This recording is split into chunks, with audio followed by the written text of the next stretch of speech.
It's time for Chad's Recovery Corner, where recovery's just around the corner. It's time for Chad's Recovery Corner, which nobody can deny. Hello! I forgot to get my literature ready for the opening of our show.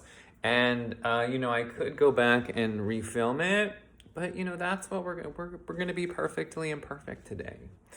And I tried to get a little bit of the snowy snowstorm with our special snowstorm edition, where we're warm and cozy with our cup of serenity and reading a little bit about sobriety today. I hope everybody is warm and safe.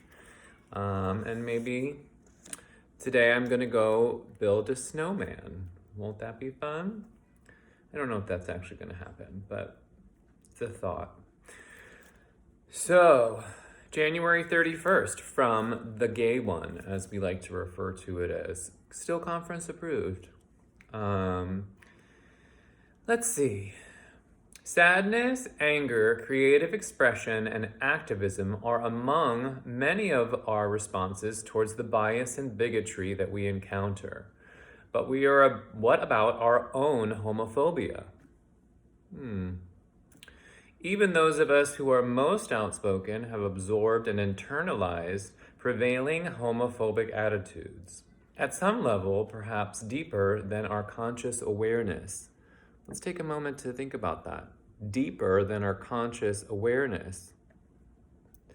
We may still blame, disparage, or denigrate ourselves. We may have used addictive substances or behaviors to numb the pain of self-rejection.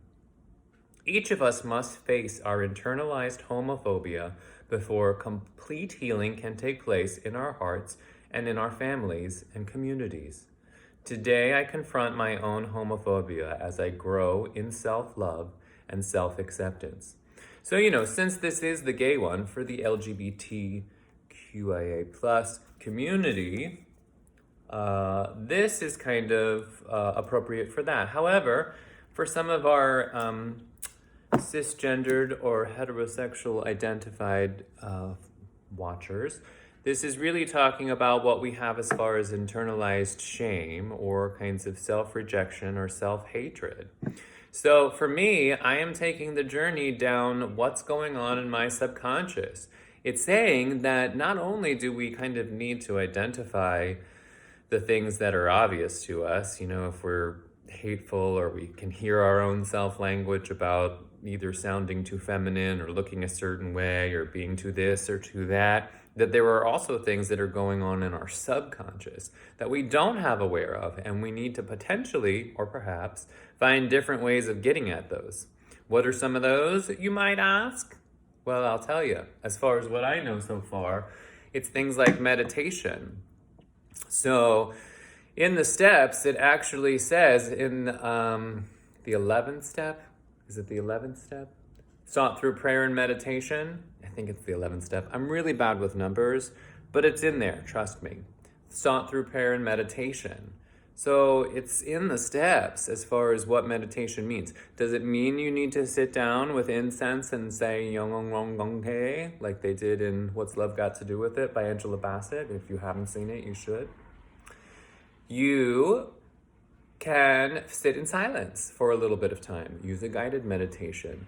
Find ways to access the subconscious and dig deep down into what things might be left over that have to do with self-hatred, or in this version, homophobia. Internalized homophobia. It means we're still beating ourselves up. So today, let's take a minute to gaze out the window at the snowy wonderland and think about where we may be still holding on to things that are self-abusive. Because it suggests if we don't take care of those things, we're not going to recover. Or perhaps we'll relapse a lot, or we will still find ways to ease the pain of self-hatred, basically is what it's saying, and divert ourselves away from it.